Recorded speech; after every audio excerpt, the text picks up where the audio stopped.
Yo, you know what's happening? We outside filming an episode of The Scene. We on the west side of Manchester, 2nd Street. We in front of the shop by MoBros. What they got? They got Pokemon, they got anime, they got MTG, all types of shit. So y'all need to tap in if you into all that. Train them is my cause.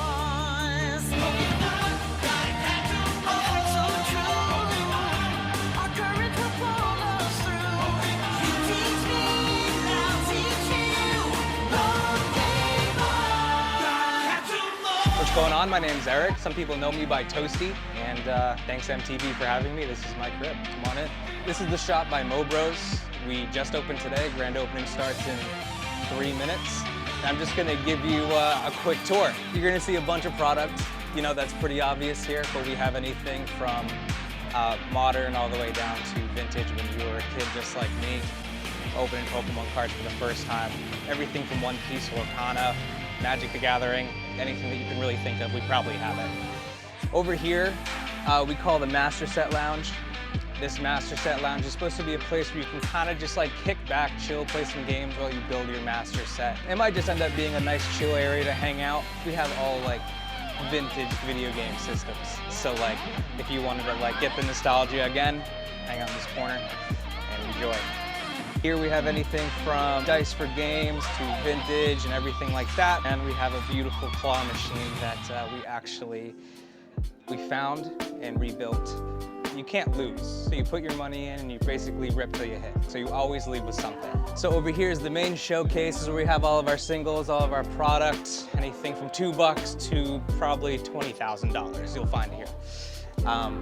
What really makes us cool though is that we stream 16 hours a day on TikTok and whatnot. They're live right now. Pretty much, they're slinging packs, they're selling for market. We do games on there with a floor and a ceiling, and the community seems to like it. It helps us build a shop and we keep it going. But I'm gonna take you over here, this way. Here is the big game room. This is pretty much where you can battle your friends. You set your deck up, and we have a bunch of tables, very nice, comfy chairs, and you can battle your hearts out. We have TVs running with shows, but you can also see the live streams kind of happen live. It's fed throughout the whole place, and we're gonna be actually doing a thing where you can battle the person on stream while you're here, so like the two worlds kind of collide. We kind of go crazy with the art, as you can see on the wall, but even in all the bathrooms, we have them all hand painted. We have a Pokemon themed one, a One Piece one right in here. And the coolest thing about this whole place, I think, over here is a ramen bar. So you can shop, play video games, or battle your friends, and make some hot ramen.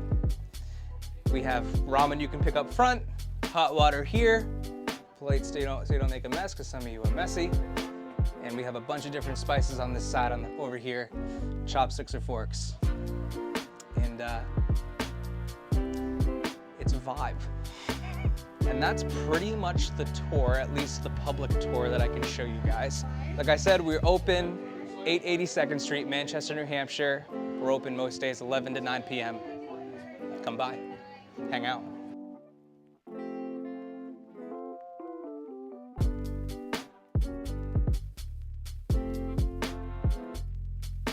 Introduce yourself to the people, say who you are. So my name is Brendan, also known as MoBros Gogan, a part of the team here. All right, so show me some of the highlights of the merchandise that you guys got here. So right now, this is some of our higher-end grails we have here at the shop.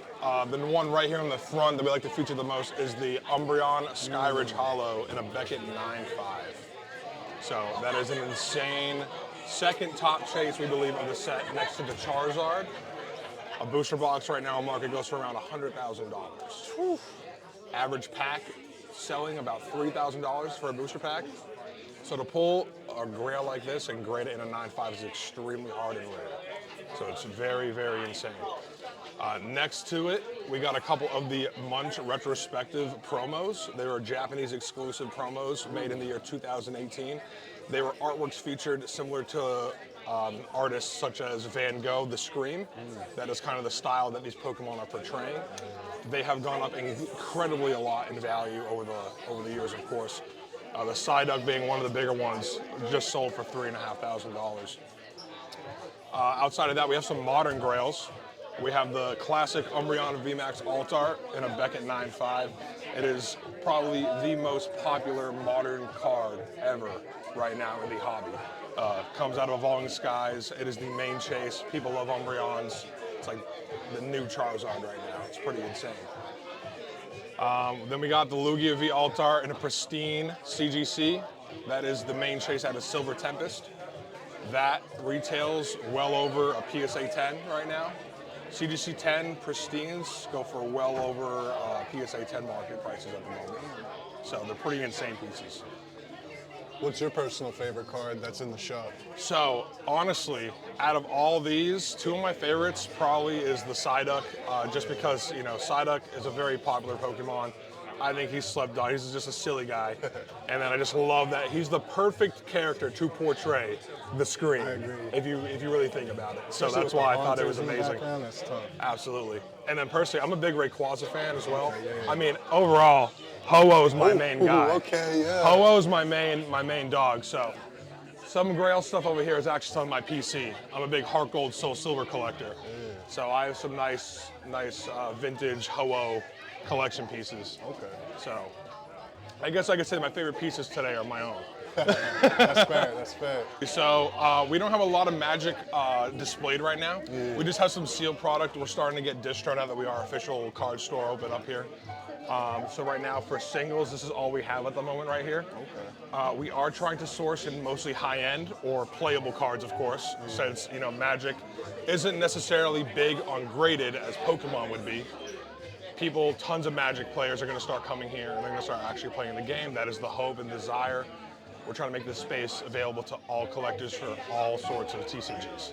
So we have a little bit of One Piece as well, and people are loving One Piece. Tell us about One Piece. One Piece? Honestly, I'm not big into One Piece. I haven't watched it. I get hated on for it. It's definitely on my list to do. All my friends love it.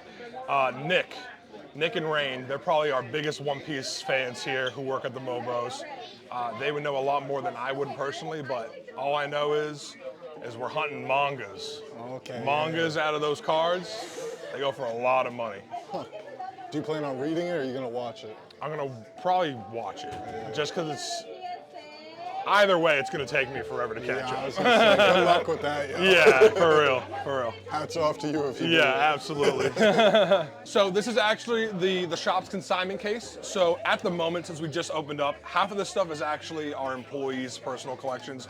We just wanted to display a little bit of each person's pieces that kind of represents who we are and what we like to enjoy in the hobby ourselves. So one of the two top shelves is actually Miss Becky. Miss Becky is one of our top supporters of the MoBros. She loves ripping a lot of vintage. Her favorite character ever is Ampharos. So she's displaying a lot of her nice Ampharos PSA 10 pieces up here for us. And on the left, this is some stuff that she just recently ripped on our channel. She ripped a couple blisters last week and she pulled the Shining Charizard and Shining Magikarp out of some blister packs. Those go for some serious money in PSA 10s, as most people know. Yeah, so these are a lot of vintage packs right here. These are art sets, all based from Wizards of the Coast. Okay. So these are all pretty much how Pokemon began, for the most part. These are all the starter sets, if you will, for the most part. These span from 1999 all the way, it looks like, to 2003 with the Expedition pack. We do have a little bit of One Piece down here. This is a good friend of ours. He's portraying some grails back there, some One Piece black labels. They are huge, huge cards. This is Bobby. A lot of people know Bobby. Bobby Blacknails is like I like to call him. He's a huge Magic the Gathering nerd. So this is some of his PC right here. This is Craig. He likes Espeon. So that's some of his stuff right there. We got Michaela's stuff down here. This is all of her Mimikyu Gengar stuff that she loves to collect. And then this is mine right now. This is all mine. I just love collecting my mid-era. I love collecting, you know, Heart Gold, Soul Silver styled stuff. All the best stuff in my opinion.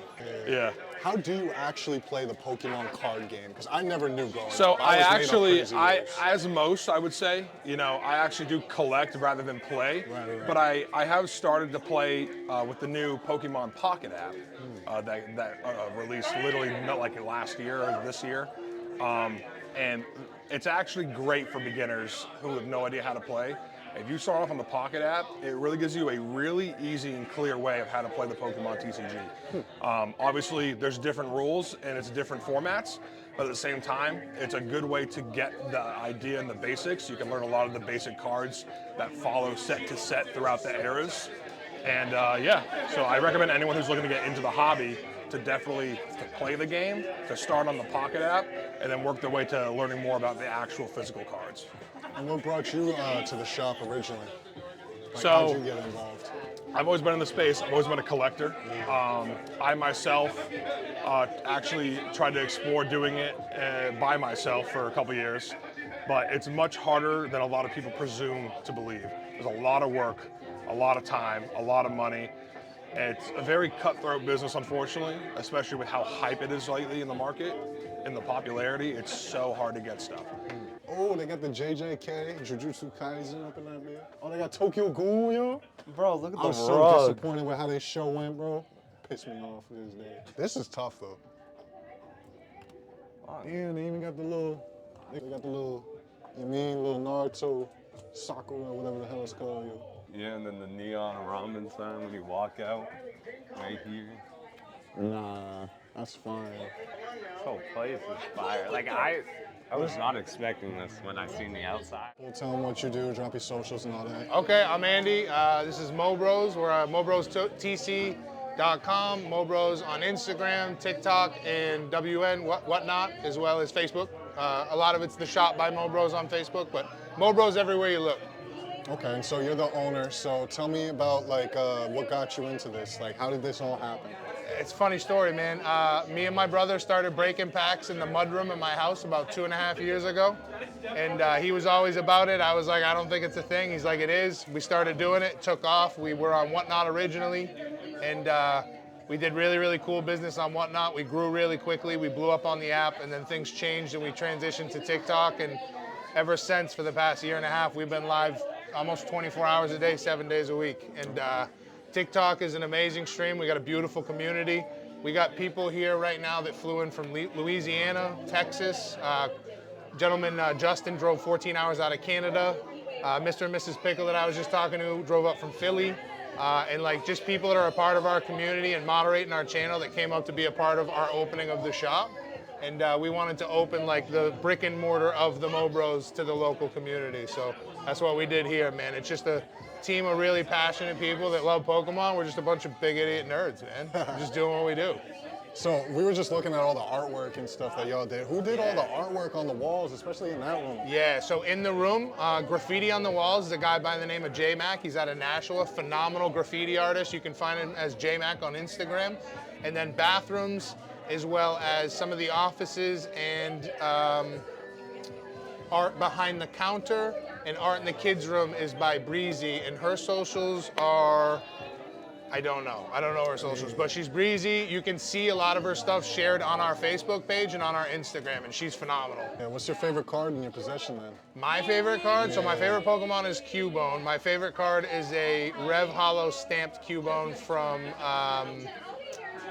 God, I think it's Team Rocket Returns. Okay. Yeah. And what's your favorite generation of Pokemon? My favorite generation's first gen. Yeah, I mean, I got out of it before all the other gens, so like I see stuff like the keychain Pokemon and the Chandel, and I'm like, this is weird. Yeah, I like the first 151. See, And my son likes Pikachu. I checked out at like Gen 4, Gen 5, so when I heard that there's like Ultra Evolutions and Yeah. stuff like that, I'm like, what? Well, there's a lot from like Gen 3, 4 that I like the Tyrannitars and like Rayquazas. Like I love those Pokemon, but they were stuff I learned about recently, like in the past 3, 4 years. When I was a kid, there was nothing beyond like the 151, so that's all I knew, you know?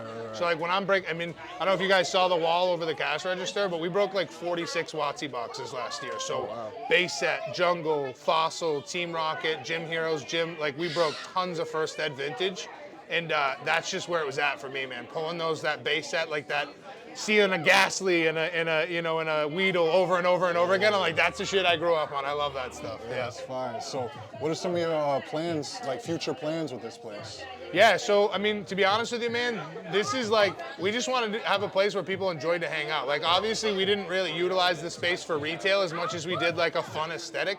Like most of our space is the tournament room, which is gonna be free play. We're not charging for table use. We got the Master Set Lounge, vintage video games. Obviously, we got some product for sale, but our stream eats up so much of what we do. We just wanted to have like a cool place where people can come visit us in person. And our biggest vision was bringing like the future of the TCG, which is live streaming, to the current, which is like the brick and mortar, right?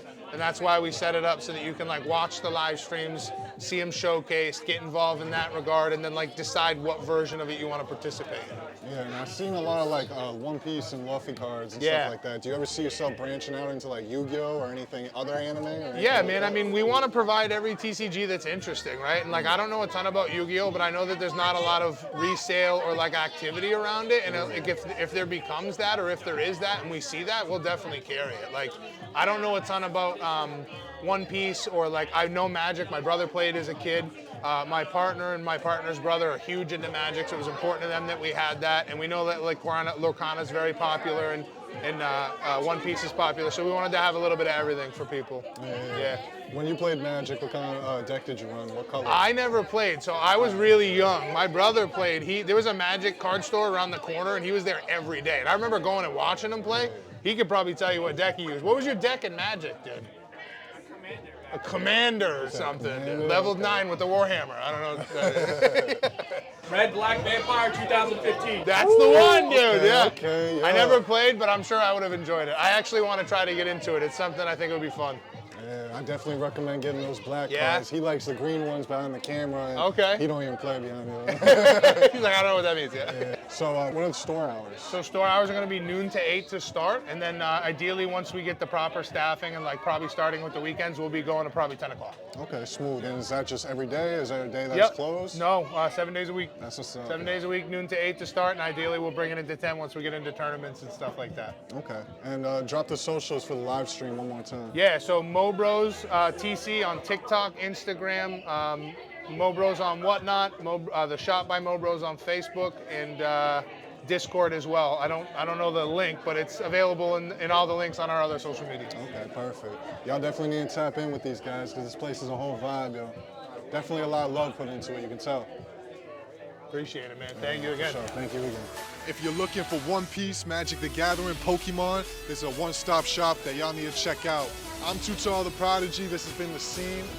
Again, it's the shop by MoBros. We on the west side of Manch, Vegas. Make sure you tap in with the #1 place in Manchester for trading cards, specifically for Pokemon and for Magic the Gathering. But they got all types of stuff, so y'all need to tap into this new hot spot.